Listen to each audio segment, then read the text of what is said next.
રાધનપુર તાલુકા પંચાયત કચેરી ખાતે સરપંચ એસોસિએશન અને તાલુકા પંચાયતના પ્રમુખ અને ઉપપ્રમુખ દ્વારા રાધનપુર તાલુકા ભાજપ પ્રમુખનું સન્માન સમારોહ યોજાયો।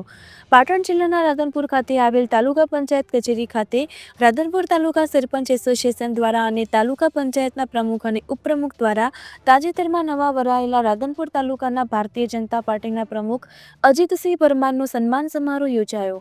આ પ્રસંગે સરપંચ એસોસિએશનના પ્રમુખ મુકેશભાઈ સોલંકી, બાદરપુરા વાડા અને ભરતથર ભારતી નજુપુરા સરપંચ અને ભરત ભારતી નજુપુરા સરપંચ અને ભીખા ભારતી સબદલપુરા સરપંચ અને શેરગઢ રાજુભાઈ સરપંચ અને તાલુકા પંચાયતના પ્રમુખ ભરતભાઈ પટેલ અને ઉપપ્રમુખ અંબારામ ઠાકોર અને પુષ્પાબેન ઠાકોર, પ્રદેશ ભાજપ મહિલા મોરચાના ઉપાધ્યક્ષ અને રસિકજી ઠાકોર, યુવા મોરચા પ્રમુખ રાધનપુર તાલુકાના અને મેહુલ પટેલ રાધનપુર શહેરના ભાજપ મહામંત્રી અને અન્ય મહાનુભાવો અને સરપંચોની ઉપસ્થિતિમાં રાધનપુર તાલુકાના ભારતીય જનતા પાર્ટીના પ્રમુખનો સન્માન સમારોહ યોજાયો।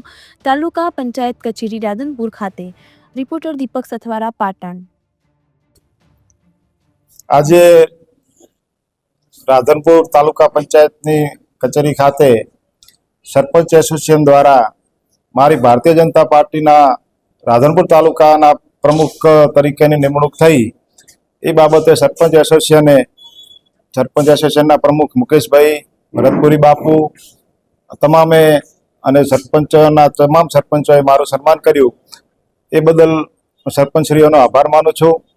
અને આવી જ રીતે આપણે બધા એક સાથે મળી અને ભારતીય જનતા પાર્ટીને આપણે મજબૂત કરીએ, દરેક સમાજને સાથે લઈ અને ચાલીએ, એકબીજાનો સહકારથી જ આ પાર્ટી આગળ વધશે।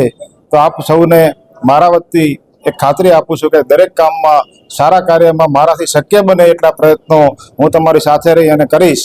અને સામે આપણે પાર્ટીને મજબૂત કરવા માટે એક સાથે બધાએ મળી અને કામ કરીએ એ જ અભ્યર્થના અને તમામ સરપંચશ્રીઓનો અને અહીં પધારેલ પત્રકાર મિત્રોનો અને સર્વેનો ખૂબ ખૂબ આભાર। પ્રમુખ અને ઉપપ્રમુખ પણ આજે તાલુકા પંચાયતના પ્રમુખ ભરતભાઈ પટેલ અને ઉપપ્રમુખ શ્રી અંબારામભાઈ ઠાકોર પણ આ કાર્યક્રમમાં અમારી સાથે હતા।